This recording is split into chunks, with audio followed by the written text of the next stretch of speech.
안녕하세요. 천재적 건강관리법입니다. 지난 편에서는 뭘 먹어야 하는지 얘기했죠. 오늘은 그 다음 단계입니다. 사실 같은 음식을 먹어도 어떻게 먹느냐에 따라 살이 더 찔 수도 있고 빠질 수도 있습니다. 오늘은 체중 감소를 위한 먹는 순서와 요령, 탄수화물이 당길 때의 대처법, 가짜 배고픔에 대응하는 방법, 그리고 간헐적 단식이 어떤 사람에게 도움이 되고 그 기전은 무엇인지 말씀드리겠습니다.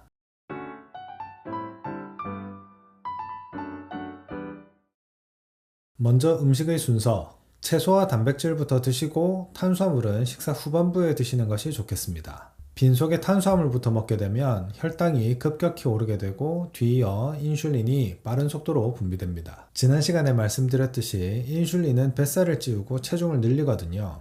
채소를 먼저 먹게 되면 채소의 식이섬유가 소장점막에 일종의 막을 형성합니다. 이 막이 이후에 들어오는 탄수화물의 흡수 속도를 늦춰줘서 혈당이 천천히 그리고 완만하게 오르게 됩니다. 그러면 인슐린의 분비 속도는 느리게 되고요. 그리고 단백질과 지방을 드시게 되면 GLP-1이라는 호르몬이 분비되면서 위장 운동을 늦춰주고 포만감도 지속시켜줍니다. 많이 들어서 아시겠지만 요즘 각광받고 있는 위고비나 마운자로의 성분이 GLP-1이거든요.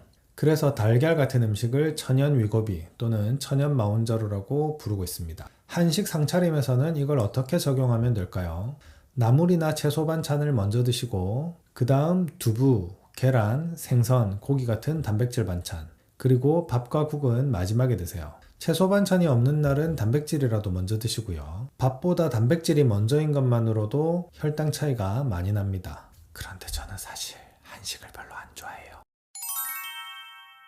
GI, 글라이세믹 인덱스, 즉 혈당지수라는 개념이 있습니다. 같은 음식이어도 조리 방법이 다르면 혈당이 올라가는 속도가 달라진다는 거죠. 대표적인 예가 밥입니다. 갓 지어낸 흰쌀밥과 갓 구워낸 군고구마는 너무 맛있죠. 우리 뇌가 맛있다고 느끼는 것들은 대체로 흡수 속도가 빠르고 도파민이 터져 나오는 것들입니다.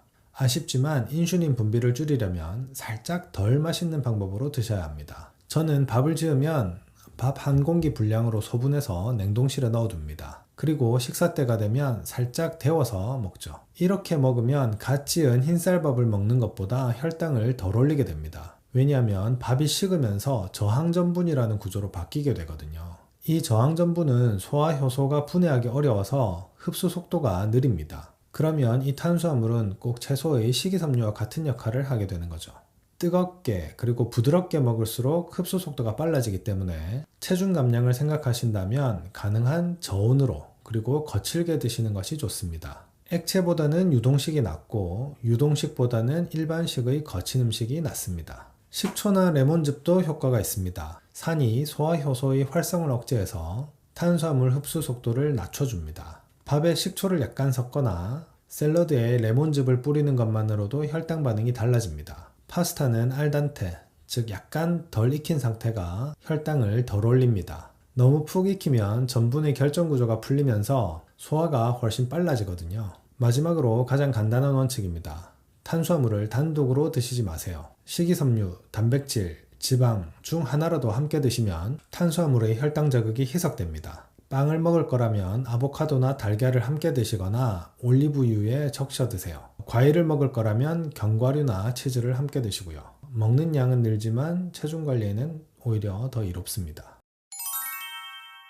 식사를 잘 했는데도 한두 시간 후에 또 달콤한 게 땡기시나요?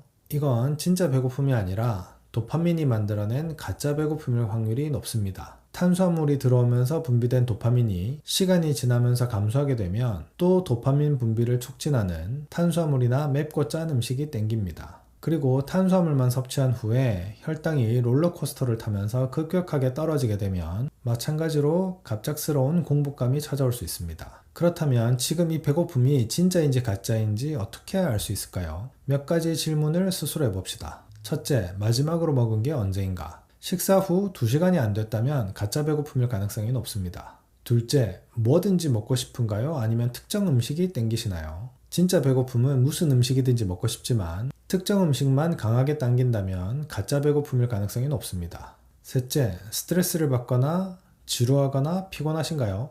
감정적인 상태가 가짜 배고픔을 만들어냅니다. 넷째, 물을 마시면 어떻게 되나요? 물 한 컵 마시고 10분, 15분 후에 배고픔이 줄어든다면 그건 탈수나 가짜 신호였을 가능성이 높습니다. 가짜 배고픔이라는 걸 알았다면 이렇게 한번 해보세요. 우선 물이나 무가당 탄산수 또는 차를 마십니다. 위장이 팽창하면서 식욕 신호가 줄어듭니다. 그래도 먹어야겠다 싶으면 단백질 간식을 먼저 드셔보세요.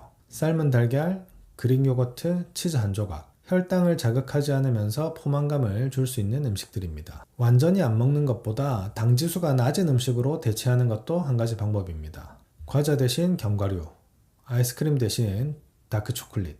여기서 한 가지 주의할 점이 있습니다. 초가공식품은 한 입만이 오히려 식욕을 더 강하게 만드는 경우가 많습니다. 한 입으로 멈추기 어려운 음식이라면 아예 시작하지 않는 게 좋습니다. 간헐적 단식 들어보신 분들 많으시죠? 가장 일반적인 방법은 16대 8 방식입니다. 하루 24시간 중 8시간만 먹고 16시간은 공복을 유지하는 거예요. 예를 들어 오전 8시부터 오후 4시 사이에만 식사를 하고 오후 4시부터 다음날 아침 8시까지는 아무것도 먹지 않는 방식입니다. 간헐적 단식은 인슐린 저항성을 가진 분들에게 특히 도움이 됩니다. 당뇨 또는 당뇨 전 단계에 속하거나 공복 혈당이 살짝 높거나 복부 비만이 있는 분들, 또 지방간이 있는 분들께도 도움이 됩니다. 음식을 하루 종일에 걸쳐 띄엄띄엄 먹게 되면 췌장에서 인슐린이 하루 종일 분비되겠죠. 그럼 췌장 입장에선 굉장히 피곤할 거예요. 간헐적 단식의 가장 큰 목적은 췌장을 쉬게 해주는 겁니다. 공복 시간은 췌장이 인슐린을 분비하지 않아도 되니까 췌장이 회복할 수 있는 시간이 주어지는 거죠.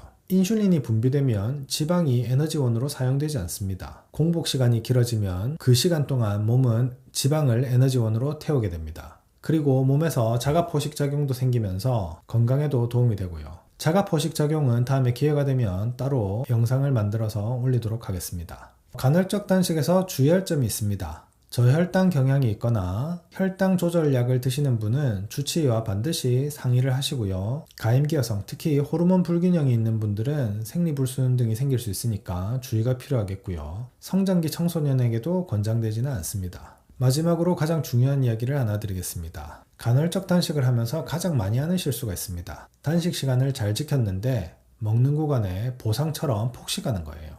특히 초가공식품이나 정제 탄수화물로 폭식하면 단식의 효과가 상쇄되거나 오히려 역효과가 납니다. 공복 후 첫 식사를 어떻게 하느냐가 아주 중요합니다. 단백질과 채소를 먼저, 그 이후에 탄수화물. 이 순서를 단식 후에도 유지하는 게 중요합니다. 간헐적 단식은 1부와 2부에서 배운 내용을 잘 실천하고 있는 분이 추가로 적용하는 도구입니다. 식사 구성이 엉망인 채로 간헐적 단식만 한다고 해서 그 효과가 나타나지는 않습니다. 오늘 내용을 정리해 드릴게요. 채소 먼저, 단백질 다음, 탄수화물은 제일 마지막에. 탄수화물은 식이섬유, 단백질, 지방과 함께. 탄수화물이 당길 때는 진짜 배고픔인지 먼저 확인하고 단백질 간식으로 선제 대응하시고요. 간헐적 단식은 식사 구성을 잘 지키는 분에게 추가로 유용한 도구입니다. 다음 편에서는 시기를 넘어 운동 이야기를 해보겠습니다. 어떤 운동이 살을 빼는 운동이고 어떤 운동이 살을 안 찌게 하는 운동인지 다음 편에서 여러분들께 알려드리도록 하겠습니다. 영상 내용이 좋았다면 주위에 도움이 될 만한 분들에게 전달해 주시고요. 오늘도 시청해 주셔서 감사합니다.